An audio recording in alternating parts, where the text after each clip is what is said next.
তেসরা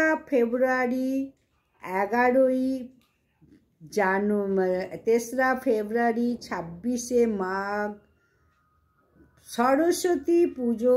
এই দিনকে মা সরস্বতীকে কি ভোগ রান্না করে দিলে মা সরস্বতী অত্যন্ত প্রসন্ন হবেন? খিচুড়ি প্রথম, তারপরে লাবড়া, গোটা সেদ্ধ অবশ্যই মা শীতল ষষ্ঠীর দিনকে মা ষষ্ঠীকে রান্না করে দাও। পোলাও, হলুদ মিষ্টি মা সরস্বতীর প্রিয় খাবার, এবং পরনে থাকবে অবশ্যই হলুদ শাড়ি, আর গায়ে মাখবে হলুদ এবং সর্ষের তেল নিম পাতা দিয়ে। সরস্বতী পুজোর দিনকে প্রত্যেকে সমস্ত কিছু হলুদ জিনিস ব্যবহার করো, হলুদ খাও, হলুদ পরো, মা সরস্বতী কৃপা লাভ পাবে।